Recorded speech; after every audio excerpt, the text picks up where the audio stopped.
Okay बच्चों, तो अब देखते हैं क्लास 10th मैथमेटिक्स की एक्सरसाइज 1.2 रियल नंबर से, और इसमें हम देखेंगे फंडामेंटल थ्योरम ऑफ अर्थमेटिक। तो सबसे पहले देखते हैं फंडामेंटल थ्योरम ऑफ अर्थमेटिक क्या होती है। अभी तक बचपन से क्या पढ़ते आ रहे थे कि जो नेचुरल नंबर्स होते हैं, नेचुरल नंबर्स जैसे हम पॉजिटिव इंटीजर्स की बात करते हैं, नेचुरल नंबर्स होते हैं, लेट्स से कोई भी नंबर ले लिया 24, ठीक है, और इसके फैक्टर्स करने को कहा जाता था, ठीक है। तो फैक्टर्स किए 2, 2 1 जा 2, 2 6, 2 3, 3 1, ठीक है। इसको तब तक करते थे जब तक फैक्टर 1 नहीं आ जाता। तो अभी 24 के फैक्टर्स कितने हो गए, 2 × 2 × 2 × 3, ठीक है। तो ये तो क्या हो गए, फैक्टर्स हो गए। अब देखो प्राइम नंबर्स क्या होते हैं।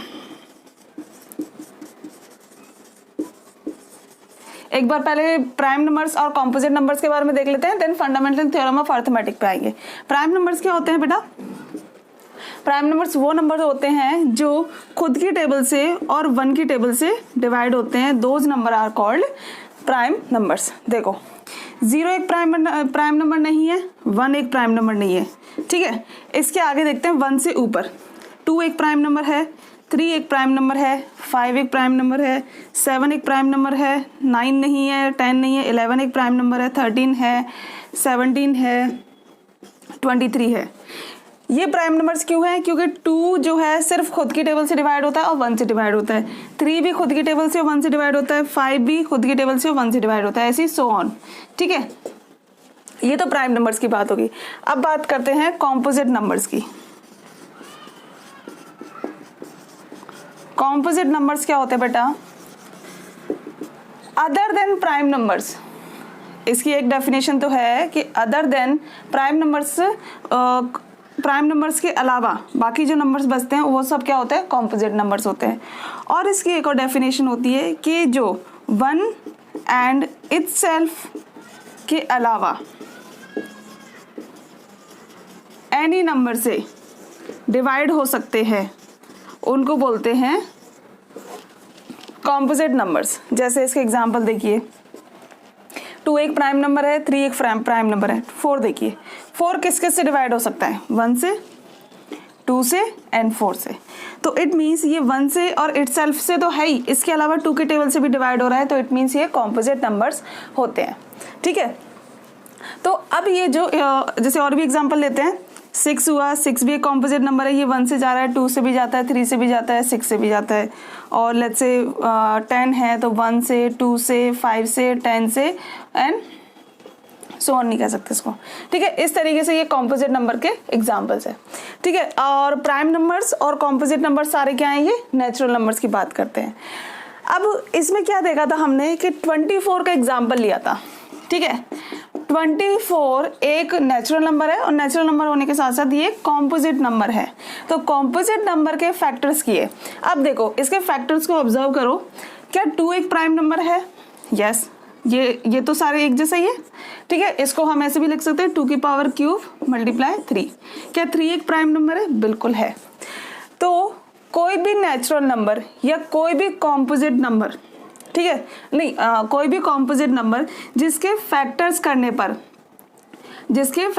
पर प्राइम फैक्टर्स आए, ठीक है, हमने इसका फैक्टराइजेशन कर दिया और फैक्टराइजेशन में हमें क्या ऑब्टेन हुए, प्राइम फैक्टर्स ऑब्टेन हुए। तो इसी प्रोसेस को क्या बोला जाता है, प्राइम फैक्टराइजेशन बोला जाता है, प्राइम फैक्टराइजेशन मेथड बोला जाता है। और इसी मेथड के बेसिस पे अभी तक हमने छोटी क्लासेस से और अब तक 9th क्लास तक HCF और LCM फाइंड किया था। याद है ये सबको? प्राइम फैक्टराइजेशन मेथड के बेसिस पर ही अभी तक HCF और LCM फाइंड किया था, ठीक है। तो बस कुछ नहीं है, एक्सरसाइज 1.2 में प्राइम फैक्टराइजेशन मेथड के ऊपर कुछ क्वेश्चंस हैं, वो क्वेश्चंस देखेंगे। अब चलते हैं फंडामेंटल थ्योरम ऑफ अर्थमेटिक क्या कहती है।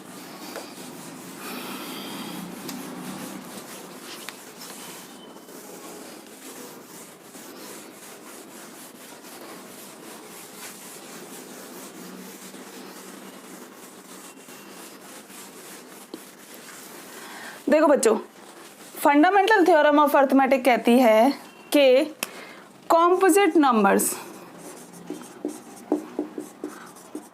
बात कर रहे हैं कॉम्पोजिट नंबर्स की, which can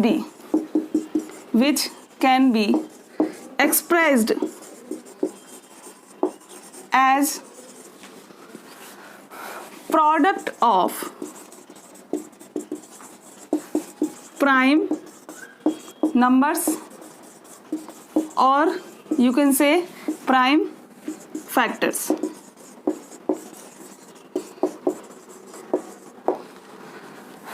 The result is unique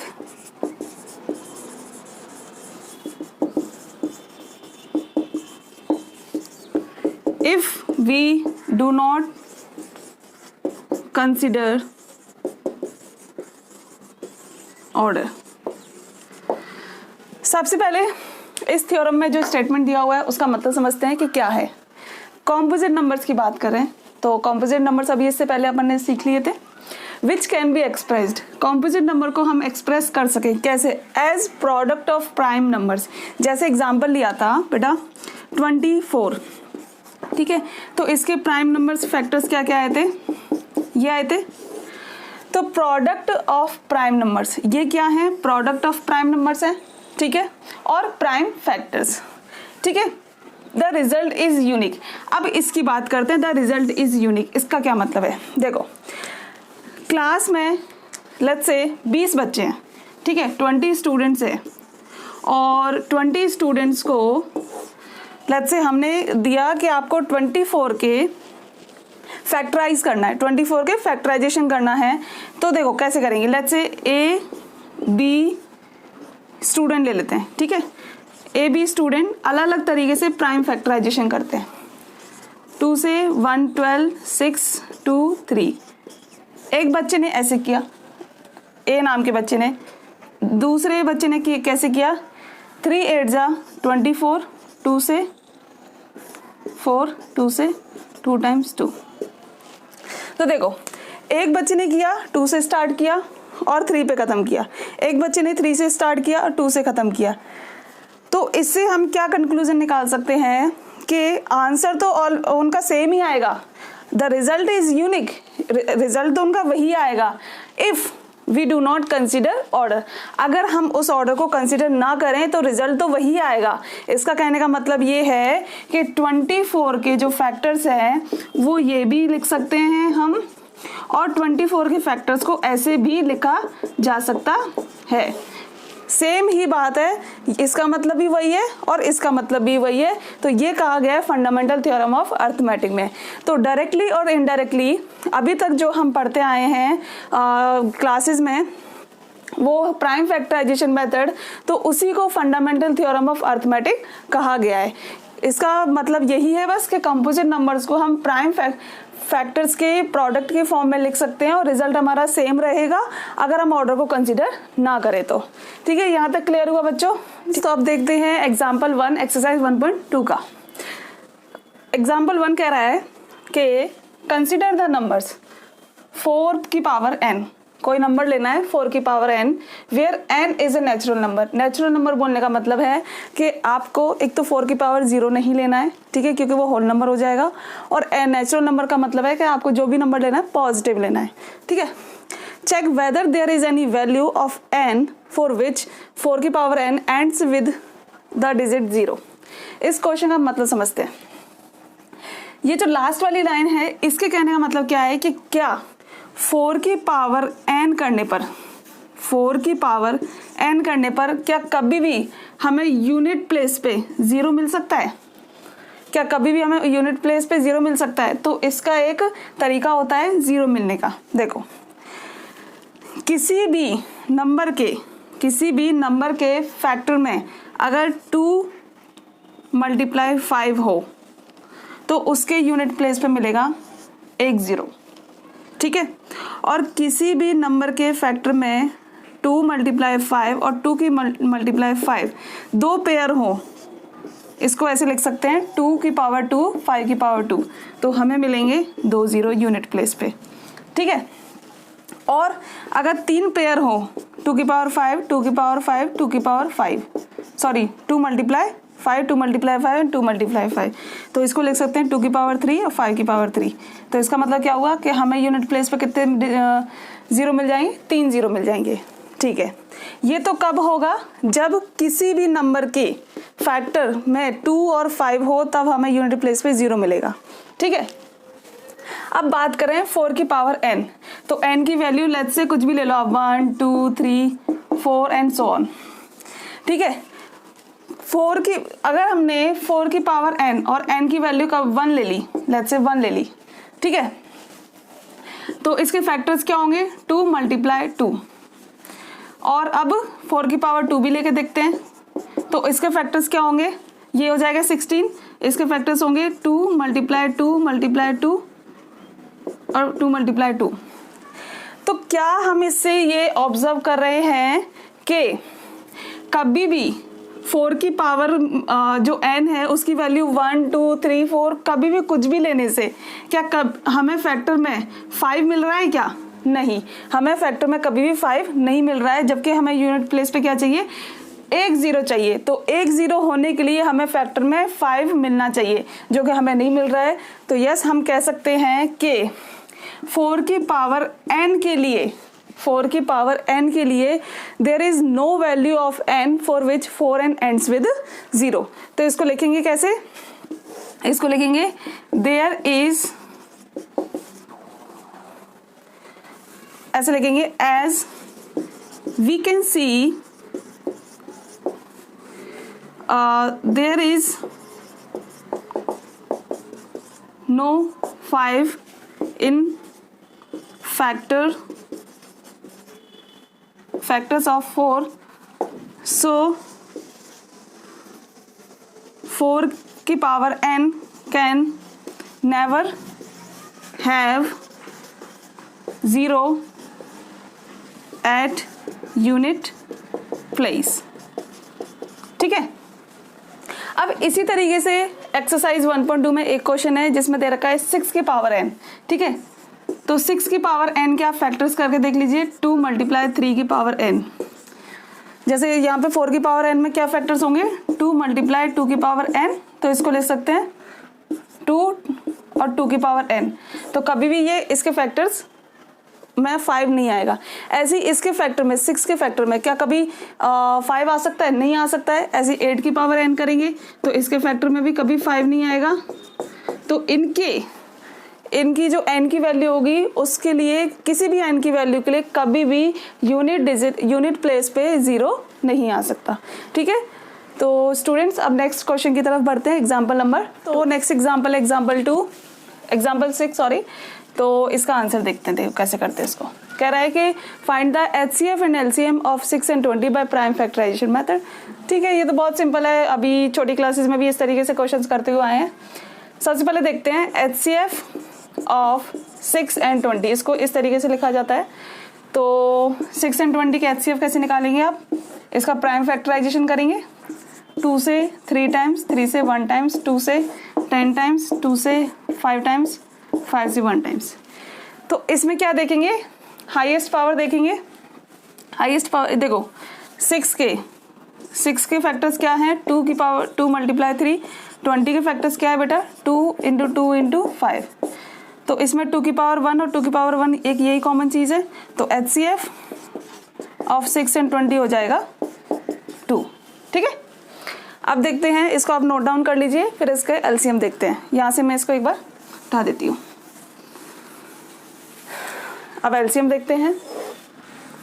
LCM of 6 and 20 क्या होगा बेटा, 6 and 20 के LCM लेते हैं। 2 2 3 जा 6, 10, 2 से 3 टाइम्स, 5 टाइम्स, 3 से 1 टाइम, 5। जब तक लास्ट में आंसर 1 नहीं आ जाता तब तक इसको प्रोसेस को करते हैं। ठीक है, तो LCM ऑफ 6 and 20 क्या होगा, 2 मल्टीप्लाई 2 मल्टीप्लाई 3 मल्टीप्लाई 5। 2 2 जा 4, 3 जा 12, 5 जा 60। तो LCM क्या आ गया, 60। ठीक है, इस तरीके से। और एक्सरसाइज 1.2 में भी क्वेश्चंस दिए गए हैं, वो भी बहुत सिंपल है, वो आप आराम से कर लेंगे। बट इससे एक कंक्लूजन निकल कर आया है, और वो ऑब्जर्वेशंस ये है कि HCF of 6 and 20 multiply LCM of 6 and 20 is equals to product of two numbers. क्या मतलब हुआ इसका कि HCF आया है 6 and 20 का 2 और LCM आया है 6 and 20 का 60, ठीक है। और हमारे पास नंबर्स क्या है 6 and 20। तो देखो ये दोनों इक्वल आ रहे हैं, ये भी 120 आ रहा है और ये भी 120 आ रहा है। तो हेंस वी कैन से कि HCF of two numbers and LCM multiply LCM of two numbers is equals to the product of two numbers. और इससे हम एक चीज़ और निकाल सकते हैं कि अगर हमारे पास HCF नहीं दिया हो, LCM दे रखा हो और दोनों नंबर्स दे रखे हो, तो उससे क्या फाइंड कर सकते हैं हम। देखो एक बार इसको वीडियो को पॉज करके आप नोट कर लीजिए, फिर इसको देखते हैं।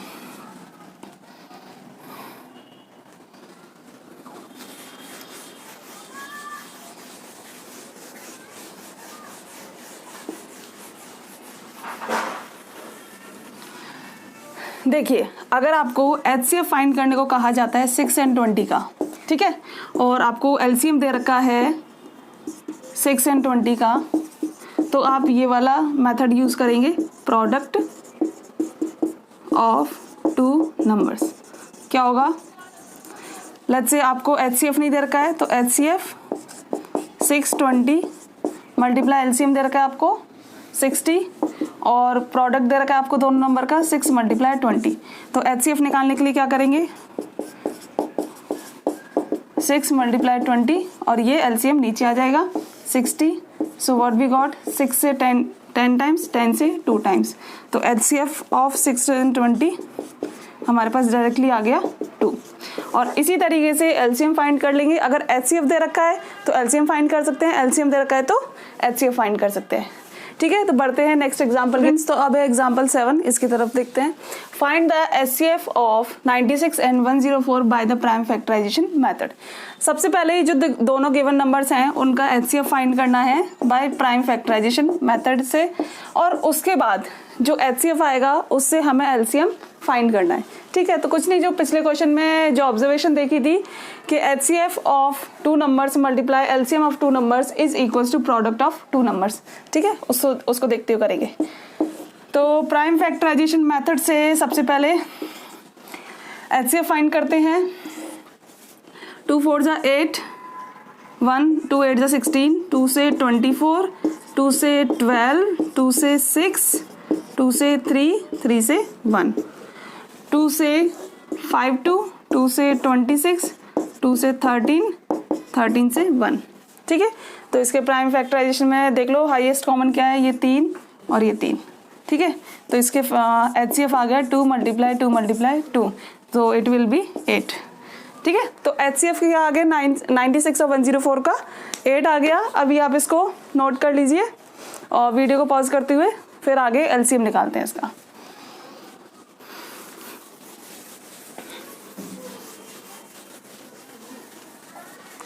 ठीक है, अब इसका मेथड लगाते हैं। HCF of 96 multiply 104 multiply LCM of 96 multiply 104 is equals to product of two numbers, ठीक है। क्या फाइंड करना है बेटा, LCM फाइंड करना है। HCF कितना आ गया 8 आ गया, LCM की वैल्यू निकालेंगे 96 104 इक्वल्स टू 96 104, ठीक है। LCM देखेंगे 96 104 96 मल्टीप्लाई 104 डिवाइडेड बाय 8, ठीक है। इसको 8 से डिवाइड करेंगे, 2 से कर लेते हैं, 2 से 4 टाइम्स, 2 से 4 8, 4 से 12 टाइम्स।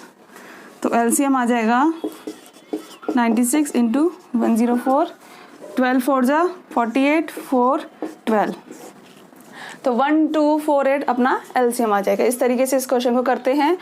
और ये दो इंटीजर्स के लिए तो पॉसिबल है, जो दो नंबर्स दे रखे उनके लिए पॉसिबल है। नेक्स्ट एग्जांपल में देखेंगे क्या ये 3 नंबर्स के लिए पॉसिबल है क्या ये मेथड, ठीक है। तो आप वीडियो को पॉज कीजिए, इसको नोट डाउन कर लीजिए, देन नेक्स्ट तो अब एग्जांपल 8 देखते हैं।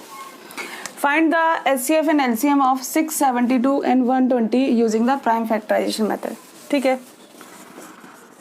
HCF फाइंड करते हैं 672 एंड 120 का। ठीक है, देखो 672 एंड 120, 2 से 3 टाइम्स, 3 से 1 टाइम, 2 से 36, 2 से 18, 2 से 9, 3 से 3 टाइम्स 1, 2 से 60, 2 से 30, 2 से 15, 3 से 5, 5, 1। ठीक है, अब देखो इसमें हाईएस्ट कॉमन क्या आ रहा है, एक तो 2 है, इसमें भी 2 है, इसमें भी 2 है, 3 इसमें है, इसमें भी है, इसमें भी है। ठीक है, 2 आ गए, 2 × 3 विच गिव्स यू 6। ठीक है, अब एलसीएम फाइंड करते हैं।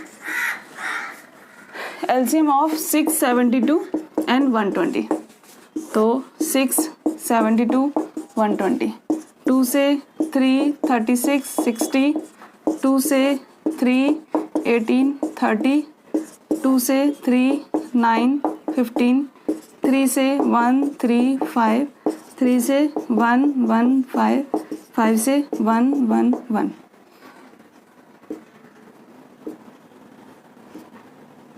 ये कॉमा है बेटा, है ना,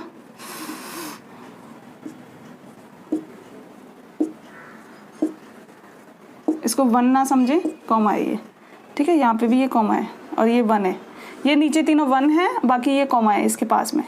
ठीक है, तो इसके एलसीएम आ गया 2 2 4, 2 8, 3 24 × 15, तो 24 × 15 आ गया आपके पास 60 और 36, 360। ठीक है, तो एलसीएम एचसीएफ आया 672 और 120 का 6, और एलसीएम आया 672 और 120 का 360। अब चेक करते हैं इन दोनों का प्रोडक्ट क्या इन तीनों नंबर के प्रोडक्ट के इक्वल है कि नहीं है। तब तक आप वीडियो को पॉज करके इसको नोट डाउन कर लीजिए।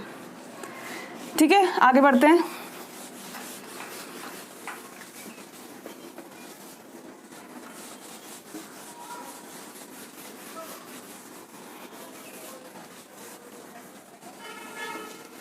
ठीक है, product of HCF and LCM 672 120 is equals to है क्या 6 × 72 × 120 के। तो इसका तो आया था 6 × 360 इज इक्वल्स टू 672 120। इसके मल्टीप्लाई करके चेक कर लेते हैं, ये हो जाएगा 6 0 6 6 जा 36, 3 6 3 जा 18 और 3 2160। इसको चेक करते हैं, ये हो जाएगा 0 24 860 और 6 से मल्टीप्लाई करेंगे 0 24 2 36 83। तो यस वी कैन से कि 2160 इज नॉट इक्वल्स टू 51840। तो दो नंबर्स का प्रोडक्ट और उसके दो नंबर के एचसीएफ और एलसीएम के इक्वल होता है, ये हमने पहले एग्जांपल में प्रूव किया था।